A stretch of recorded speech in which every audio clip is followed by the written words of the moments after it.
just recap on the cross choke. So again, it's very hard to cross choke Carl from inside close guard. And he's got his hands in rib cage control. And again, we're not getting too much into the setup of the cross choke.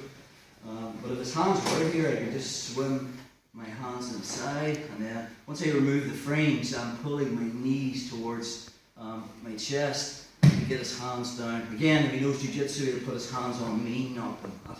Because if he puts his hands on the mat, it sets up ears and stuff. So Carl's going to pretend he knows jiu-jitsu. I'm going to get a hand on the head and one hand controlling the tricep.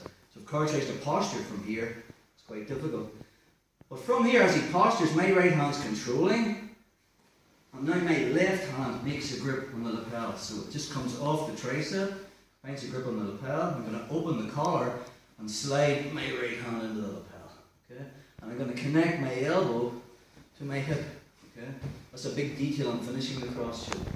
Because if I'm here and I don't fill this space, Carl can put his left elbow in my hip, make a wedge, and then weave his head underneath.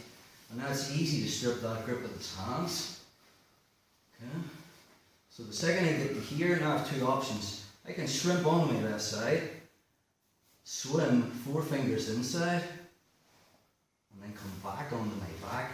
Close my guard a little higher up. And to finish the choke, I just curl my wrists and bring my elbows to my hips and get ear to ear. Okay, so it's just this. We want to refrain from doing this and using our biceps, because if you can see the space between my wrists, it actually gets bigger if I bring my elbows out. So it's here, shrimp out to create a profile, to come inside.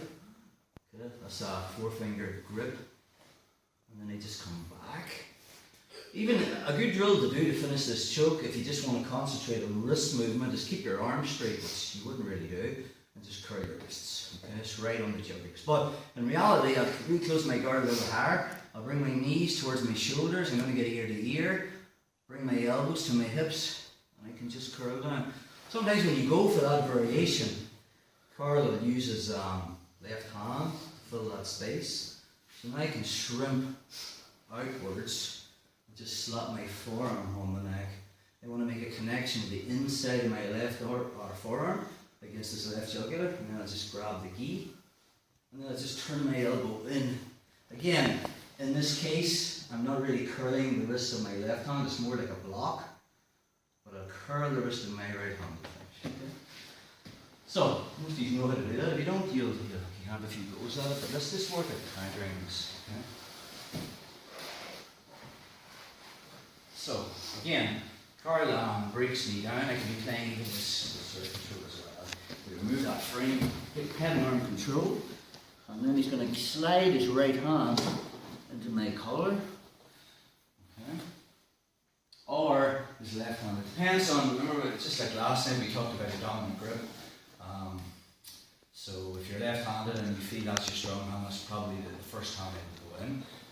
But when he makes that initial grip, yes, we all know that we can make a wedge here, and then it's easier to break that grip if I bring my head to the other side. And again, if you have strong grip breaks, we can turn the fist up just like last night, turning the fist up, holding it in place and popping it off. But again, I have to be good at grip breaking, and maybe I'm up against McCord or someone who get hit with a sledgehammer and you still keep this grip. So another option we can go down is I can grab the lapel with 4 fingers and start to push this across Carl's throat here. We'll go into a little bit more detail on the next technique. Again, you think the arm bar's here, but when Carl turns perpendicular, if he keeps his right arm in my lapel, it's very hard for him to get the angle off the arm bar. Why? What's restricting him? Because you're holding the frame there. Well, no, but his arm is stopping him from trying to get it over my head. His own arm, he has to let go. In and out. That makes sense. Thanks for the slapper. But when he makes that initial grip, and I've seen guys go for this push-pull choke and they make the mistake of coming underneath and pushing in, and they'll get arm barred every single time.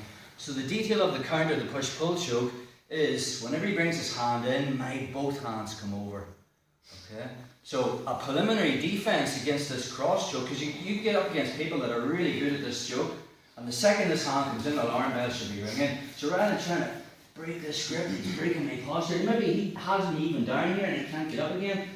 My left hand is going to grab this lapel and I start to drive it across his face. There is an open elbow, but you will not get armbarred unless he lets go of this grip. And if he does, you're posturing, because that's what's controlling my posture. Does that make sense? So that's all I want here, and I don't do anything.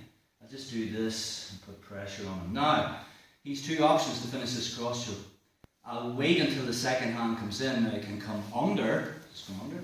Perfect. That means my second hand is coming over. Does that make sense? Don't make the mistake of going for this and then Carl goes, no, you want your hand.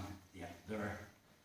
Now, I think I have it, but now Carl can actually armbar this arm.